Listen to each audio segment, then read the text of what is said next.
Okay everybody, welcome back to the channel. So I've got a couple of really beautiful looking irons to review, and possibly from a company that you might not have heard of. So New Level Golf, it's a US golf company, and they produce some beautiful forged irons, and it's a direct to consumer business model. So it's not clubs that you'll see sat on the shelves in retail shops. They will sell direct, and it's a little bit of a less price point in relation to other forged products on the market. So we're going to take a little bit of a deeper look. I have reviewed some of these older models previously a few years ago.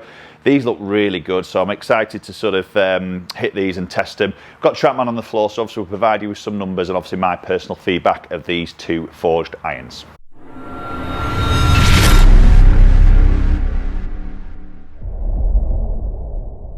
Okay, so New Level Golf. Again, it might be a brand that you might not have heard about, but they do make some lovely looking golf clubs. So we've got a couple of new models that they've introduced for 2021. The one I'm going to start off with is the PF1 forged iron. So a little bit more of a blade or slight muscle back design. So a little bit more aimed at that sort of low handicap golfer in a way. But again, first impressions down by that golf ball, it's a great looking club, and that's when I first got it out of the box. Obviously, the first thing you do is put it in that playing position, and you know, it's a first for me. It's a first.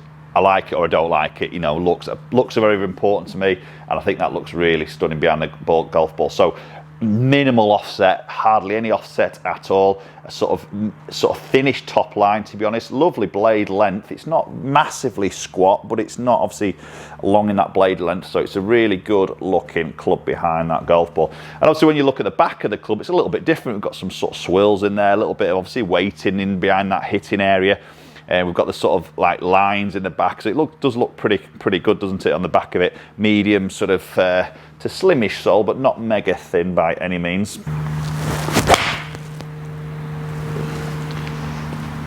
Okay, that was just a touch off the bottom of the face for a slight opening shot, but again, feel it is good. So I think probably with this type of iron, you're going to feel those subtle sort of missed strikes, probably very much aimed at a golfer who's probably quite central on the strike.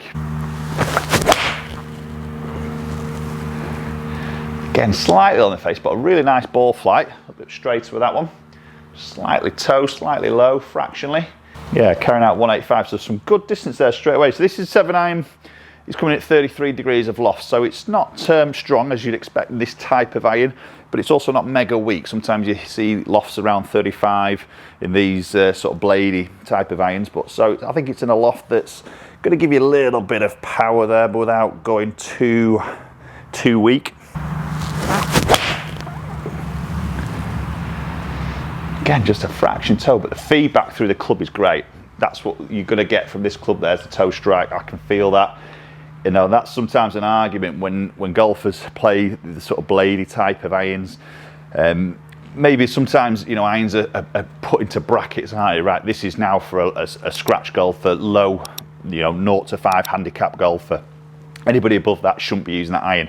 That isn't always the case. You know, you can get some, you know, sort of in teen handicap golfers who are really good ball strikers. Okay, they might not sort of control the shape as good, but they're really good consistent ball strikers. So there's no reason why they couldn't use a set of irons like this.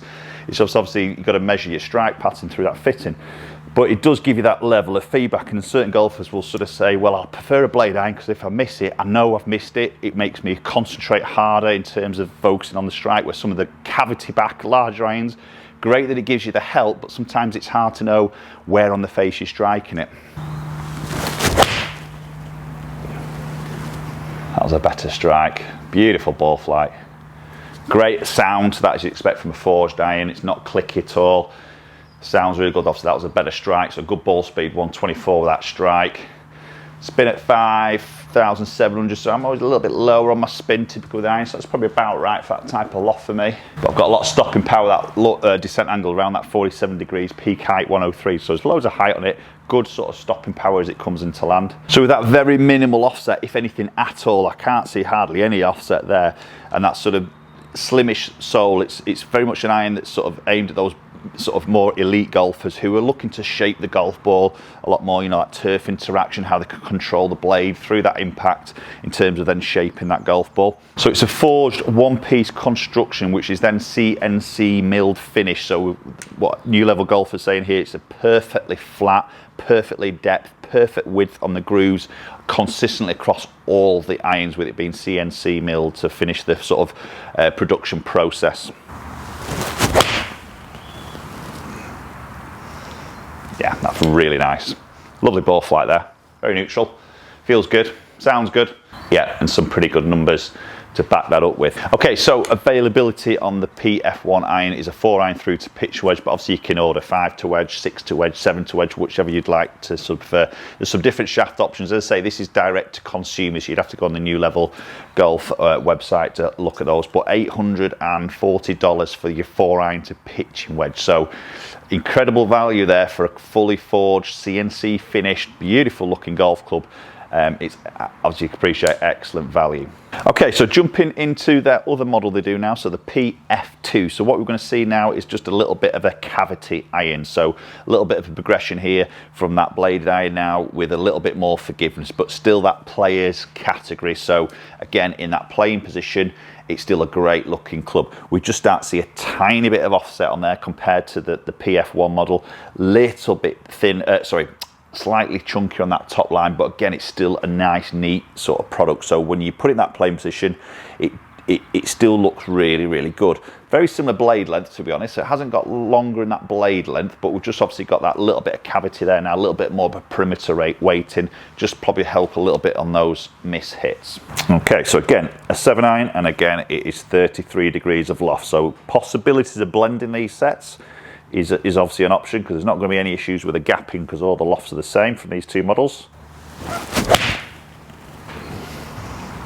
Okay, nice neutral opener, a little bit off that toe again, yeah, just fractionally. Again, I'm getting that feedback there, so even though going to that little bit of a cavity, I can still get the feedback of where I'm striking that on the face. So we shouldn't really see a lot of difference here with the spin or the launch or the distance, because the lofts are the same, but maybe just a little bit more forgiveness on those slight miss hits. A touch low in the face. Again, the feedback's there, the flight's good, just peeled a fraction to the right there, but again, the feel is the same. You know, it's we've got a 1020 carbon steel, which is forged, and then it's CNC milled to finish off on. So we're getting precision on that face flatness, the thickness of the grooves, the depth and everything like that, and also CNC finished on the back. Again, it's a good looking iron on that back. It's just that cavity there, got the forged, the NL logo in the back, and then obviously got New Level in the back of the hosel there. The leading edge is just sort of chamfered a little bit, so you can see that little bit of bounce in there, but again, a medium, slimish sort of sole. It does look very nice behind that golf ball. Yeah, so just subtle different strikes there for me with that iron, and this all seem to be just coming out a very similar window, just a little bit of left to right, a little bit of left to right shape there. Again, that land angle is there. Ooh, just pulled that one a little bit, that's a good strike. Just hung on to that one a little bit. Again, the flight's good, just a touch pulley. So again, availability wise is available from 4-iron through to pitching wedge. Again, you can choose your options in there through their website. And the price of these are the same as the PF1, so $840 for that 4-iron to pitching wedge option. So again, exceptional value for probably the quality of the finish. I think the finish in it is quite high end, I would say. You know, looking at just the way the sort of the logoing and the writing sort of imprinted into the head, and how the paint finishes on there, you know, the quality of the edges of the metal as its production, it just looks like a really high end sort of finish to it. Yeah, not bad. Just cut that tiny bit matte first, might just drop a bit of spin on that. Yeah, so that spin just pulled a little bit through my strike there.